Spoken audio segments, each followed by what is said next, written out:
Everyone claims they do pen testing. What actually separates a credible provider? The biggest separation between a credible provider and someone who is just pen test milling is the ability to access the tester themselves. The difference between an actual penetration test and somebody that's pretending is whether or not they're just doing everything in an automated fashion, right? There is no substitute for real world experience. The problem that you have is that defining real world experience is nearly impossible. One of the things that a pen test can do for some of the partners is give them the ammunition they need to get their client to understand a change that needs to be made. Are these people checking a box? Is it a compliance issue that they just need to get done? Are they serious about their defense? Reese, what do you think a cybersecurity partnership looks like? I think our partners should look at us as an arm or extension of their own team. And why do you think partners stick with us long term? We keep their level of effort low, and that means that they can spend more time working on their business and not working on ours. Cyber is full of hype and buzzwords. How do we keep it grounded for clients? Using all those buzzwords and hypes, they're not relevant to our clients, so we speak plainly. And how do we stay behind the scenes when needed? Once we educate our partners on how our processes work, what we do and how we do things, they can take off and run with it from there. How do our reports make life easier for clients and partners? We have a clear section that is the executive summary that is written in plain language that anybody can read and understand and get a clear picture of the status of the environment. It has a section that clearly defines what the methodology and what our approach is to penetration testing.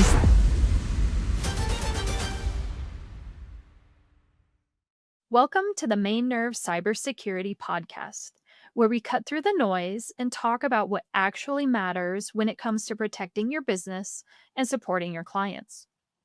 Whether you're a direct customer looking for clarity in your security testing or a partner who needs a trusted team behind the scenes, we're here to share how we do things differently. Fewer meetings, straight talk, clear results, and real partnerships. Let's get into it. Reese, why do you think cybersecurity services are often so meeting heavy? That's actually a good question. When you start thinking about it, I think that when you're trying to get a procurement process going, the worst thing you want to do is meet the salesperson. And then later on, you have to meet another person, meet their boss. Then you got to meet that boss. The next thing you know, you're meeting their CTO, their CEO, and you're having multiple meetings. It actually just wastes time, in my opinion, and slows down the actual process. You drag things out. Some customers don't have time to drag things out. They're ready to move forward right now. So at MainNerve, our ultimate goal is to slow that or speed that process up where we have 2 or 3 meetings max.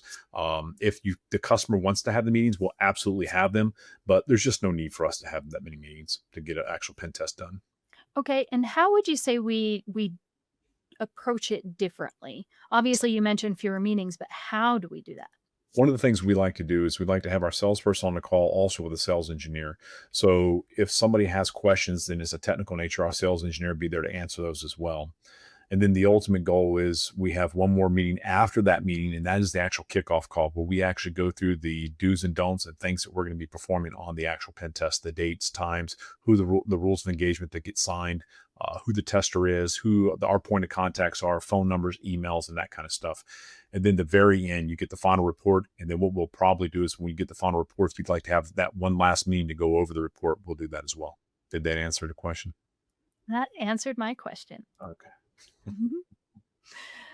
And John, since you've been on a few of the scoping calls at times, can you give a little bit of background on how that process works? Can you elaborate on what you mean by that process? Why the clients might appreciate the simplicity. So a lot of clients, when they call in, they don't necessarily know what they need. So when they get with the salesperson goes through the process of asking them the questions to allow us to scope and determine the level of effort that's involved. We do it all at once, right then and there. So they don't have to have a second call to answer some of the same questions that were asked the first time. They don't have to coordinate with 3 different people on their end to get a perfect time to meet up with us so that now they can schedule with us. It's their decision maker gets with our decision maker and can move forward. So there's not a lot of uh, hemming and hawing over plans of, oh, I'm sorry, no, I've got a coffee date at that time, or I'm supposed to be on the golf course at that time, or whatever it is, right? It's all just the people that need to be on the meeting are there.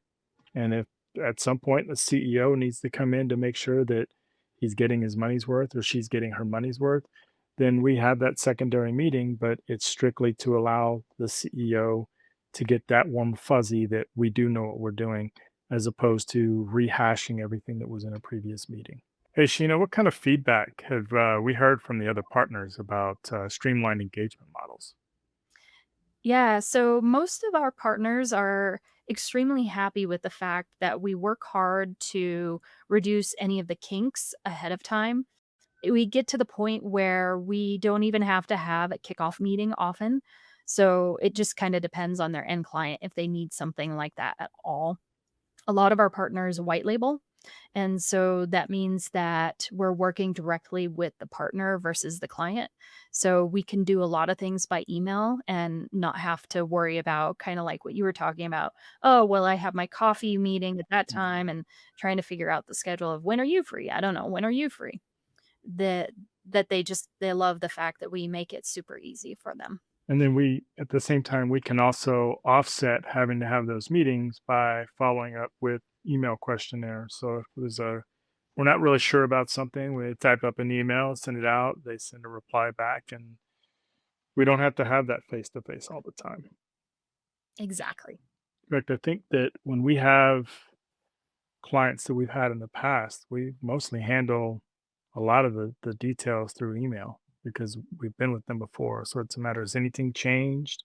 Do we have, is there anything new in the environment? No? Okay, then we can head on. If there is, then maybe we have a meeting if it's a significant change. And if it's not, then rock on.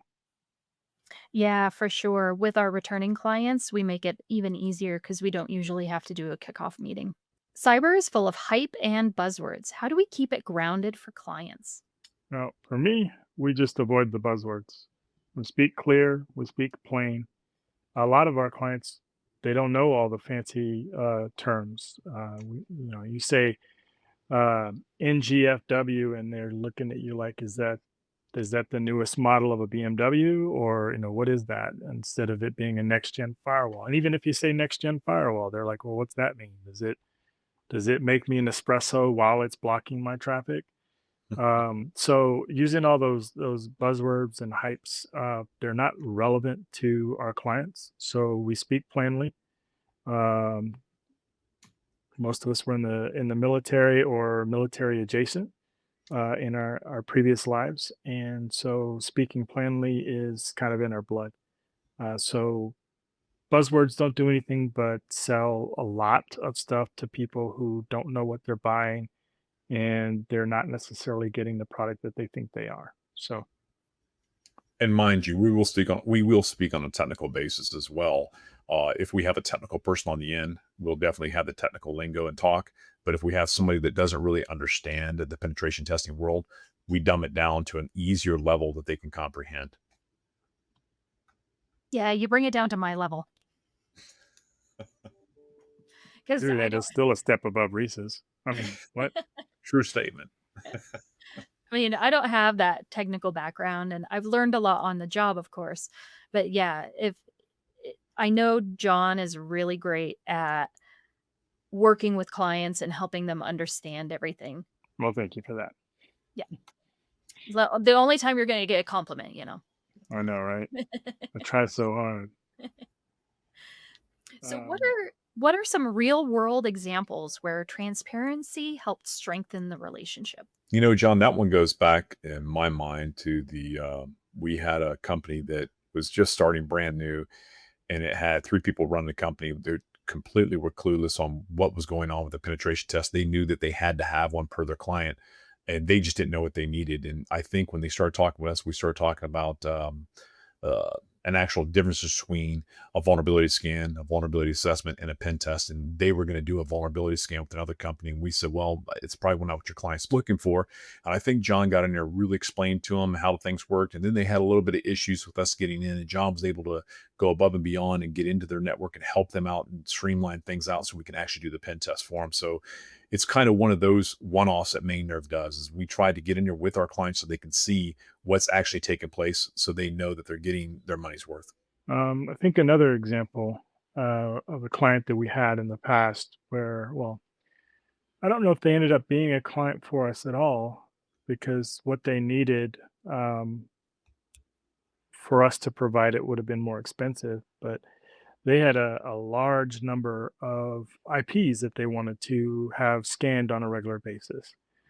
I don't remember if it was weekly or monthly that they wanted to do the scanning. And the cost for us to do that for them at that level of effort was twice what the software itself would have cost for them to buy it. And so in that moment of the discussion, it was clear to me that the best option for the client was just to go buy the software and run it themselves. I would even have shown them how to do it. And I don't know if they ever came back with us or not on that, but that may speak more to ethical behavior than anything else. But that is a level of transparency where it's like, yes, you could do this. Should you do this with us? Probably not. Yeah, definitely more about taking care of the people who come to us versus making money. Don't get me wrong, we wanna make money because we are a business, but that ethical behavior is part of our culture. So one of our partners, they had a client that was having a hard time grasping the uh, I don't want to say hoops, but the steps and stages that they needed to process and handle in order to get us to where we could perform the assessment for them. I don't remember if it was being able to engage the VPN properly or putting it in the right. It might have been the VPN where they had plugged the VPN in to a RJ45 connector into the wall or an Ethernet connector in the wall, but that cable from the wall didn't go anywhere. It just kind of died in the wall. It wasn't connected to a switch or anything. And I was able to get on the call with the partner and with their client as if I were the partner and just have that discussion with the end client to troubleshoot and walk through the process to say, okay, did you do this? Yes. Did you do this? Oh, no, I didn't do that. Okay, well, let's try that, see if that works. If that doesn't work, then we'll follow the next step and we'll follow the next step. So we're always available to help facilitate that technical aspect between the partnership and the end client because not all of our partners are tech savvy either, right? We have partners that are compliance experts and they work with us to get the pen testing aspect to address their compliance. So we're there to help facilitate those technical needs whenever they're needed. And how do we handle situations where a client or partner might want to cut corners? So ultimately, for example, the report itself ultimately belongs to the client. We're going to do our best to maintain our level of effort or our level of ethics to make sure that we're not violating any ethical unspoken rules where when somebody sees a report and they read what it says in the report says what it says, and they can say yes without any question. A, B, and C were done, and they were done to this standard, and therefore we can trust the results in this report. That is our primary goal. We may, if we have a client that wants to cut corners, it kind of depends upon what you mean by corners. If they're trying to save money, then we can look at their environment and determine if there are any areas that we can say put off until a later date, right? So let's say they have an environment and they've only got a budget of, you know, $5 and what they want to do is going to cost $15. We may look at their environment and say, well, your biggest area of risk is here. So we will assess this part now. That will cost you 350 or $4 to assess this piece, right? And then we'll make the recommendation that in, say, 6 months, we can address another segment of the network, and then quote them a price tag for that or whatever, and continue forward with that. Some of the other options that we can do is sometimes they just don't have the money right then. So they understand the need, they understand the cost, but they don't have the money right away. So you can put it in old fashioned terms that Reese can understand. We put it on time, right? So you pay a little bit now and then some more in a month, and some more in a month, and you just go on a monthly basis. Um, if a customer is asking us to cut a corner that violates ethics or degrades our product, then the answer is no.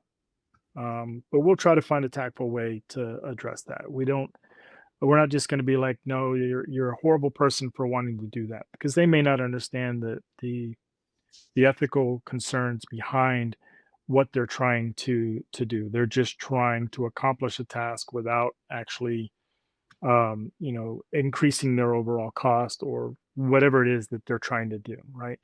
And they may not know that it's a bad idea or that it's even illegal or whatever. So we'll try to educate them on that process to say this is how it should be done. This is the reason for that. If you can't do that now, these are the things that we think you can do that can help get you there. So yeah, if you have a client that's trying to cut corners, it really depends on what you mean by corners. And it comes down to, can we do it ethically and be proud of the product that we have provided, and be um, able to sleep at night with earning money for the product that we have provided. Um, and and Reese, myself, Sheena, I know you're all the same way. I can't sleep well if I'm taking somebody's money and giving them a 1979 Pinto hatchback that blows up when somebody rear ends you. Mhm. So Yeah, I can say one of the things we like to do as well is during the sales process, we try to get our partners to understand that, are these people checking a box? Is it a compliance issue that they just need to get done? Are they serious about their defense? Or is there kind of like an in between? If there's an in between, then that is kind of like key to know. Because it's all about the hours that's going to be doing the testing. If they're just checking a box and they're trying to make sure that they're in compliance, then we have actually testing to go through the compliance portion of it. Not to say that it's any different, but there'll be more time if they're serious about their defense on their nature.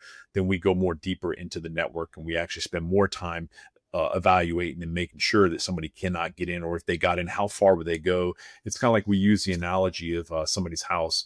If somebody gets in the front door, are all your hallway doors closed on your house, or is every door open? They can just go through every single room, and that's kind of what we look for.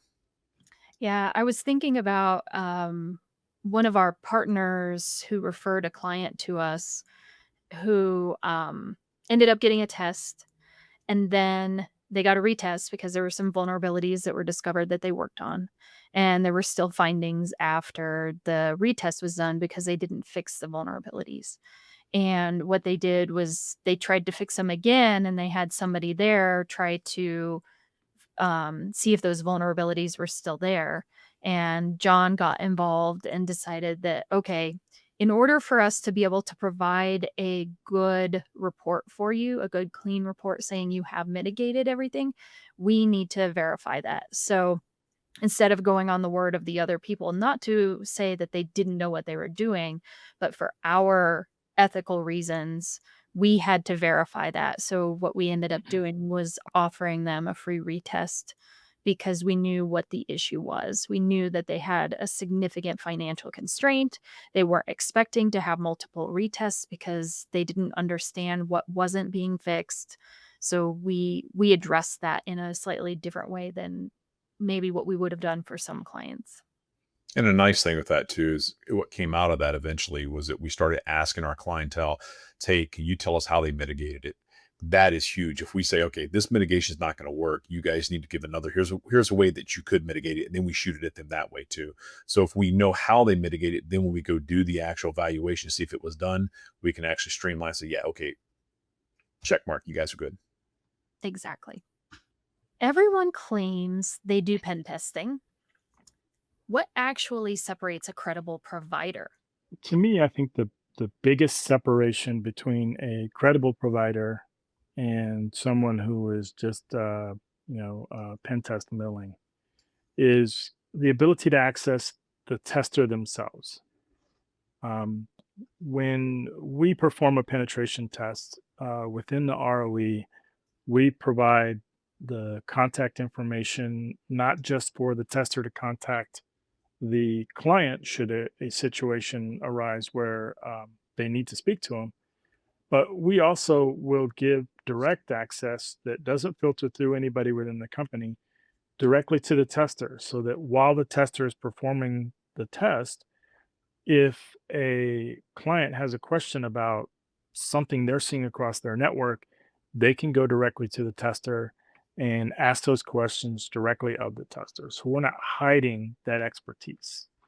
In fact, it's difficult to hide an ignorance of what you're doing if you're being directly contacted by the person and you're having to work with them, right? So the client will be able to get that warm fuzzy sensation that the person who's performing this test not only knows what they're doing but also is professional and concerned with the environment that they're assessing. In other avenues, when you see the difference between an actual penetration test and somebody that's pretending is whether or not they're just doing everything in an automated fashion, right? There's no human element at all. And that's not to say that some of the automated mechanisms that are available for penetration testing don't work, but they still require that human element to evaluate and review and potentially even dig deeper into something to say, hey, we saw this, this leads to this jump over here. But at the same time, we could also take this jump and we could go this way and get to this location. The credible provider is going to be open and upfront. They're going to share with you the type of report that you're going to get from them. They're going to give you access to the testers directly instead of hiding them behind a wall. And they're going to clearly define what type of a test you're getting and not use to harken back to the beginning of the meeting any crazy buzzwords to hide the nature of what they're doing. And what do you think about certifications versus real world experience? There is no substitute for real world experience. Um, the problem that you have is that defining real world experience is nearly impossible, right? If you have a tester and that tester has been, they started out at the Air Force doing Air Force Red Team, moved over to the NSA's super secret teams, and then later joined, forces with a penetration testing company to perform red teams with them. You can see that all on paper that they did all that, but there's nothing in there that says that that person actually had their hands on the keyboard. It just said they were working for that company, right? Anyone who's ever looked at a resume can say that it says all this stuff, an affinity for or familiarity with XYZ, but doesn't really mean anything. So the certifications are there to give the end client the confidence that whether you have the life experience or not, you are capable of completing a certification assessment to a degree that is clearly defined. So you go to OSCP and it tells you everything that a person who is qualified OSCP should know. And then everything, if they're OSCE, then it goes to the next step of everything that they should know for OSCE. So you have that clear confidence that this person was able to succeed at gaining that certification. Therefore, that person does know what they're doing. So that to me is the big difference is that you knowing how to do the job is all well and wonderful. but you still need to be able to convey to your end client that you know what you're doing. And the only real way to do that is either to perform a demo in front of them or to provide a certification that says that I've got this certification.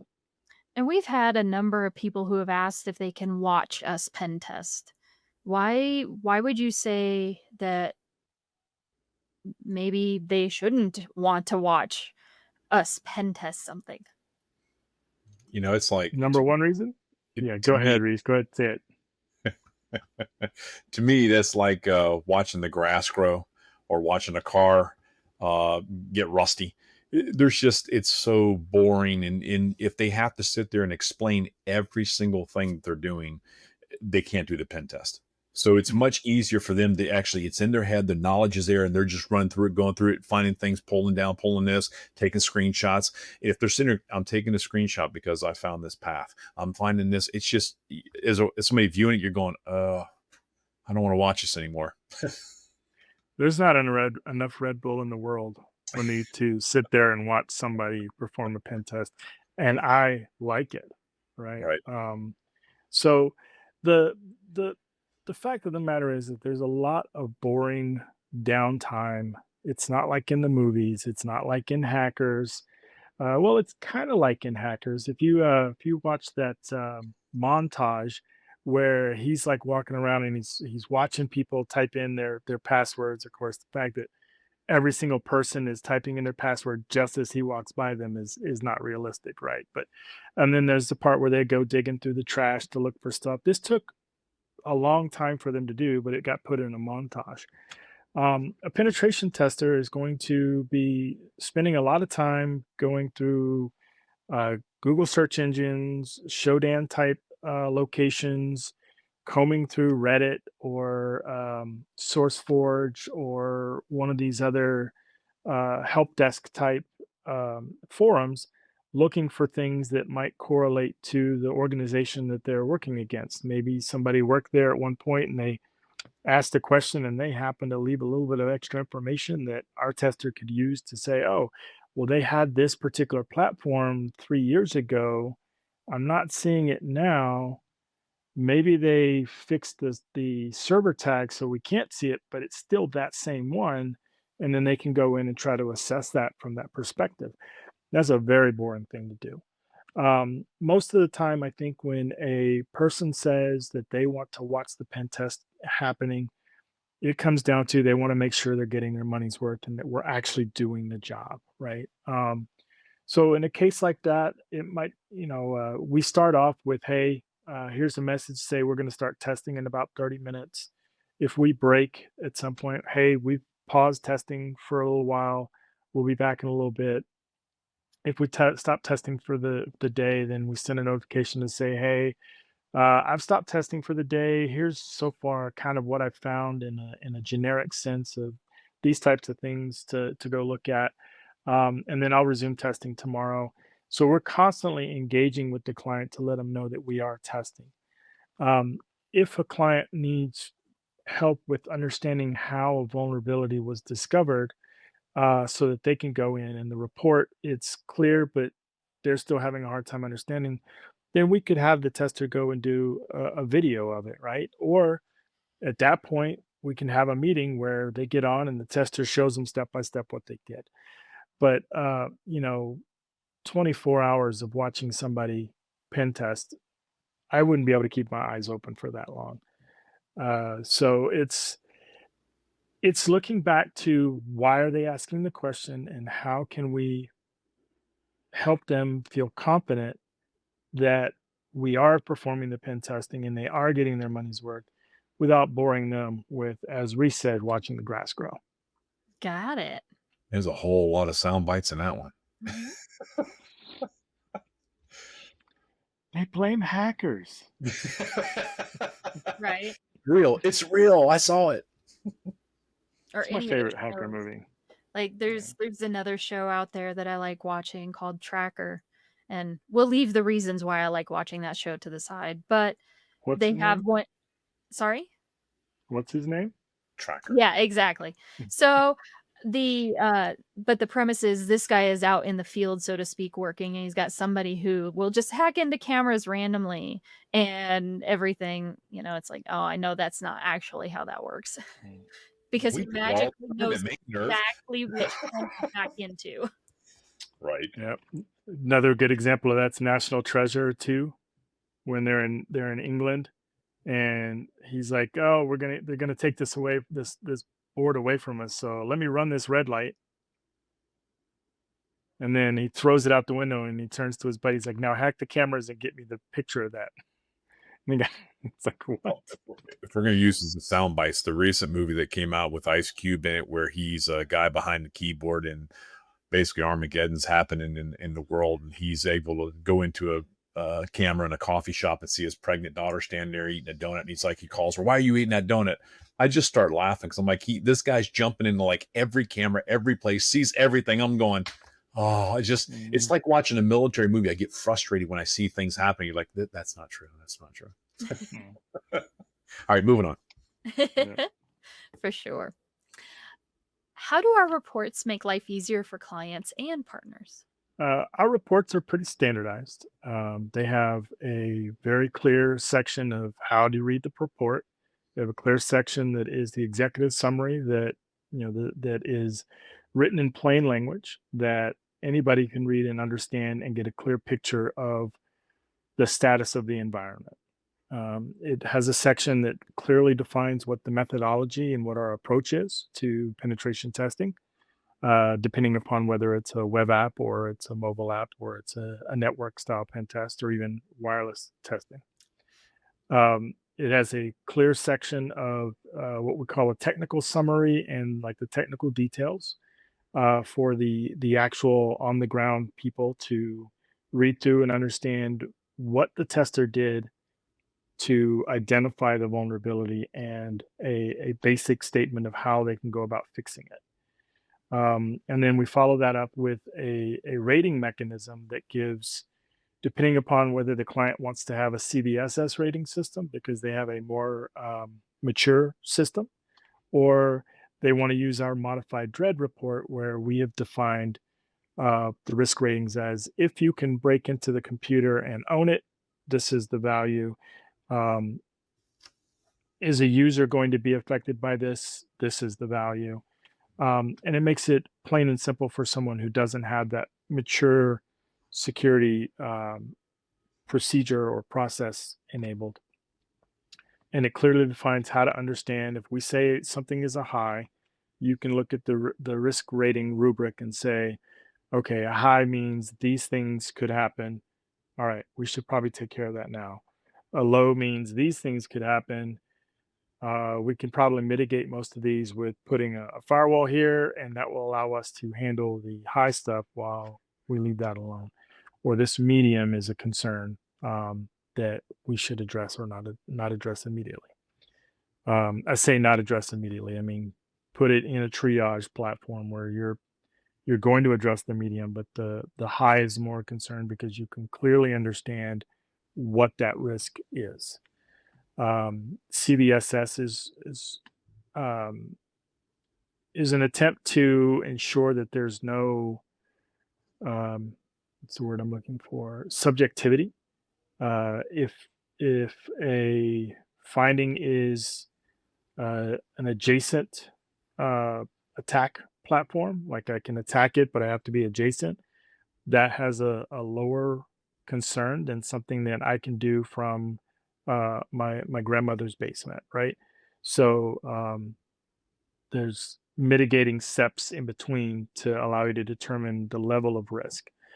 But some of those require the organization that's dealing with those things to be able to know what does an 8.4 mean in the CVSS. You'd have to go and look at each little step within. And that's perfectly fine for a seasoned security uh, program. But for lack of a better word, a mom and pop shop, they just need to know the down and dirty concerns. Can somebody own my computer from this finding? Yes, they can. No, they can't. Okay. If they can, let's fix it now. If they can't, then we'll prioritize it over another finding. Yeah, one of the things I like about our reports the most are the executive summary. Not a technical person by nature, so when you get a report in and you can actually review that technical summary and it actually speaks layman terms for that person, that CEO, that whoever in the C-suite's looking this over, and then they go down their technical person and says, "Hey, I see that we've got these findings. What's going on with this?" And then the technical person jumps down. They look right into the technical thing, say, "Okay," and they can explain it to the CEO or whomever needs to know the information. It just makes life easier. All this kind of came about when one of our other partners decided to make a penetration testing company because he found out all the other big owners of companies couldn't afford big 10, 15, $20,000 pen test. It was just overrated. And he said, well, let's jump down to that. Why can't we make our reports really cater to those people? And that's kind of what we've done. And it actually works. It's an amazing, amazing product. You got to see it. And so when we give a risk rating, can the client request that the risk rating be changed? They can ask for anything they want. Doesn't mean we'll give it to them, but they can ask. No, kidding. You're going to say So the the short answer is sure. Yeah. But we're going to evaluate to determine, because at the end of the day, our reputation is on the line. If a client comes to us and says this is not a real concern because of ABC, but we know that EFG actually trumps ABC, you're like, no, because you have this over here that you need to address. We will listen to what the client has to say, and we will sometimes change it if the client comes back and says, hey, here's the deal. You think this is an issue, but that particular cookie has no real value. It doesn't provide any PPI or PII. It doesn't provide any information about the system. It can't be used for authentication. So we're not concerned about it not being set as secure and HTTP only, right? So we would look at that and evaluate it and say, okay, is there any way that this particular cookie could be abused if an attacker could gain access to it? If not, then we're not going to sweat it for you, right? But at the same time, you still need to look at it. Now, granted, I picked a low finding issue there, but we've had other cases where a finding was put in where we found a SQL injection vulnerability that allowed us to gain access to perform actions on the system, right? But the database administrator account that we basically gained access to did not have system level admin. At the time, we marked it as a critical vulnerability because we were able to run commands. The database itself did not have any personally identifiable information in it, but we did have the ability to read, write, execute, and all that. A high risk vulnerability. But to mark it as a critical may have been an oversight because they had at least set the database administrator as one who did not have local administrative access. So we weren't able to take over the system, but we were able to take over the database. So in the case like that, we were willing to downgrade from a critical to a high, which may not seem like much of a deal, but it is a significant enough deal for them to know where they need to focus their efforts the most. It's still a big concern. It's a database. You have full control over everything, but you weren't able to use it to pivot to another location. So in that sense, then we were willing to downgrade slightly. We've had other clients that have said, hey, we don't agree with this particular finding at all. We need you to remove it. And it's like, we can't remove it. It exists, right? It's there. There's nothing we can do about it. We saw it. It's in the system. Like, yeah, but we're gonna fix it in a week. Okay, well, come back to us in a week, and we'll take another look at it. And if it's been fixed, then we can then remove it from the report. Or if you want to be able to maintain a historical accuracy and everything, then we can just mark in that it's been mitigated. But we can't just remove a finding because you don't want it there for the purposes of giving it to somebody else. That also makes me think about the fact that when you're talking about assessing risk, that companies also have to realize that there's a certain amount where you might have to accept the risk, as opposed to getting rid of all risk entirely. So it'd be kind of like driving a car, right? Obviously, there's inherent risk in driving a car. Somebody might hit you, you might hit them. And the only way to really reduce that risk is to never drive a car ever. You still might get hit if you're riding in a car, but the likelihood of you hitting somebody is basically nothing because you're not driving anymore. Um, so sometimes there's that point of acceptable risk. And I often wonder when companies are trying to address everything on the report, is it that they just want no risk at all on there? Or is it that they I guess my question is, do they see that as like a report card where they failed because they had even one little bit of risk on there? Or are they just trying to, you know, Mm. figure out what's going on? Yep. Yeah. I So a think lot of that comes down to sales, right? So, in sales in the sense of, or in marketing aspect, right? So you've got a client and your client asks for a pen test report and you get your pen test done. The pen test shows up and you've got two mediums and a low, right? You feel embarrassed to go back to the client and go, here's my two B's and a C, right? Or two B's and an A, right? Um, and so they have this mindset that if there's anything wrong with their network, that's a black eye on them. Whereas instead of looking at it as you just got, dotted in the eye, it's more of a how do you respond to the identification of these vulnerabilities? Because vulnerabilities are going to show up, right? It could be that we happen to start testing 2 days after a 0 day was disclosed by Microsoft, right? And so you haven't had a chance to fix it, but it's there, right? Or it could be that it's a significant concern. There's a Windows 95 machine that's been on your network for 15 years and more than 15 years, but for a long time. If you put it on it 15 years ago, then there's a big problem. But I'm not good at math. You've got a Windows 95 machine that's been on your network forever. You kind of forgot about it. All it does is allow you to do a badging system to get into the network. It's worked. You've never had to change it. Um, for whatever reason, you left it there, right? And then you get a pen test done and you find out that that system exists. And not only does it exist, but of course, it's easy to own. And not only is it easy to own, but now it gives me a perfect chance to attack the rest of the network all day long, right? Because none of the software that you're using to track the rest of your network is installed on that system. So it's a problem, right? Um, that could be pretty embarrassing, but it's understandable that something like that might happen. It's one of the reasons why you have a pen test. So instead of looking at it as I just got punched in the eye, this is an opportunity for me to show my client how fast I can fix a problem once it's been identified. We've had clients that they want to have that clean bill of health.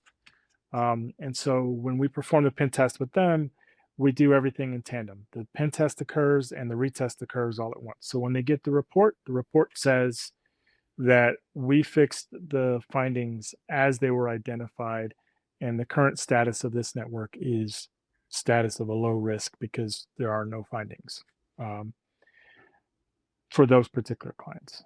I'm going to tell you one of the things that I think about. You always say punch in the eye. I look at more of the IT people. The IT people should look at it more of an eye opener because they just had no idea it was even on there. They thought, Mhm, oh, we thought we got rid of all the Windows 95 machines, but this one, like you said, was a scanner to get IDs to come in and out of the building. They mhm, would never thought about that. But there's no patchwork to it. There's not, but no updates, no security to it. How easy it would be to hack and say, okay, here's a fake badge. Just walk through now. I got you logged in, and then they can walk right into the building. That's just a prime example of an older model out of use. It shouldn't mhm. be in there anymore.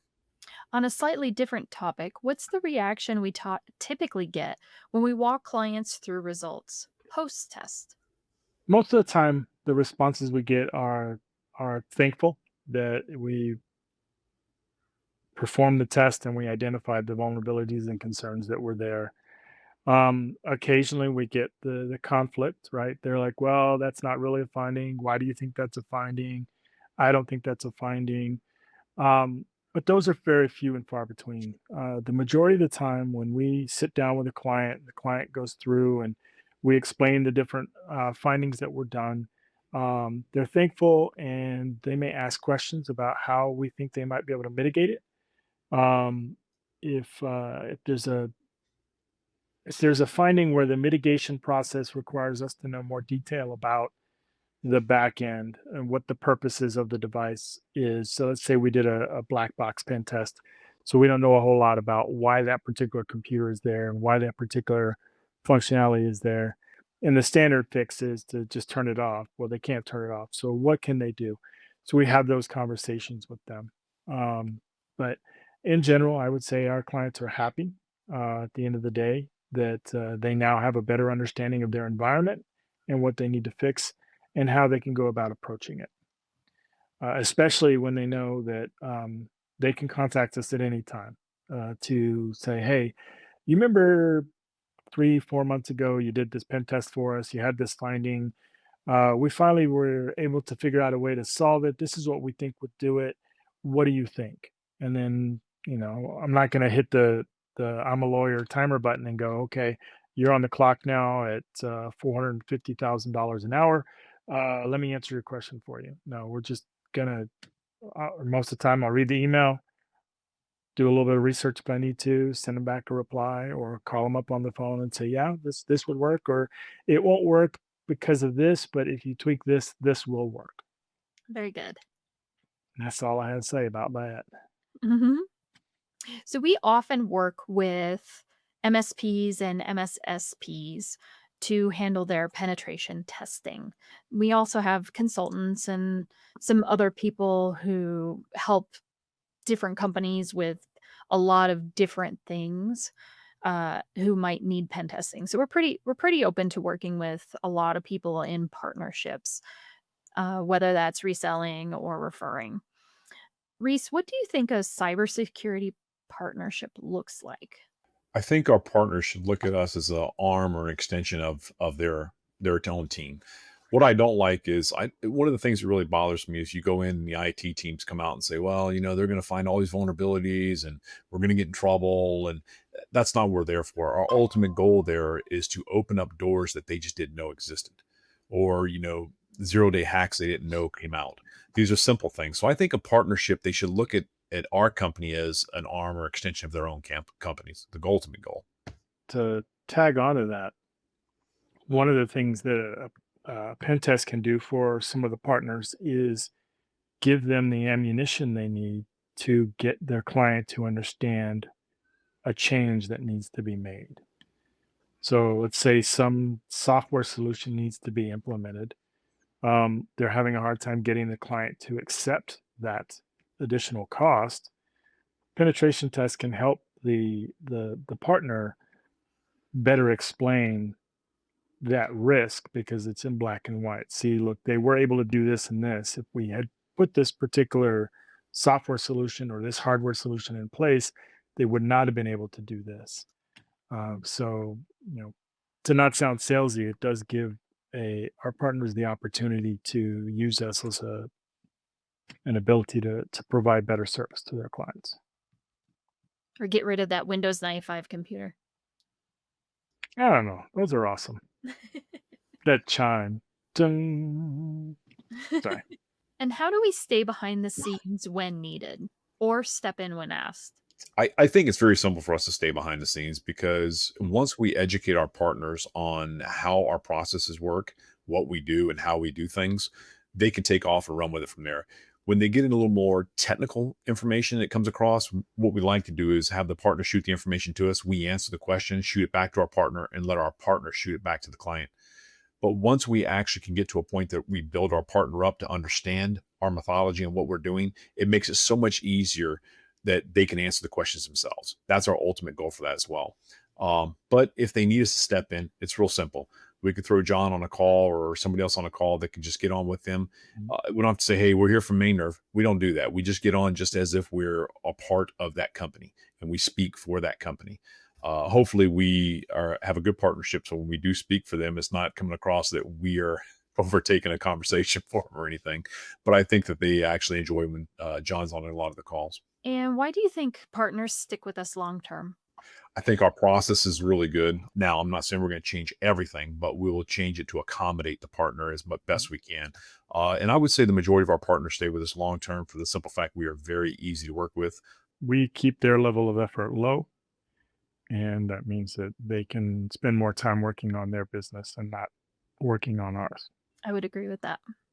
It also, we also provide that peace of mind too, where when we're working with those partners, they know, yes, they can obviously work on their business because we're handling things, but they have that full trust that we're handling things, that we're not going to mess anything up in the background that's going to create problems for them down the road. At MainNerve, we support the Mac Parkman Foundation. You can find them at mpfact.org if you'd like to support as well. And if you're ready to book a call or talk to us, you can go to mainnerve.com, contact us, and either reach out on our forum or book a call with us directly there. And don't freak out. We actually answer our phones. Thanks for joining us on today's episode. At MainNerve, our mission is simple: to make cybersecurity easier, more honest, and more effective for both clients and our partners. If you're tired of long scoping calls, confusing reports, or vendors who disappear when you need them the most, let's talk. We're here to be your partner in security, not just another provider. Until next time, stay secure, stay informed, and remember, simple is powerful.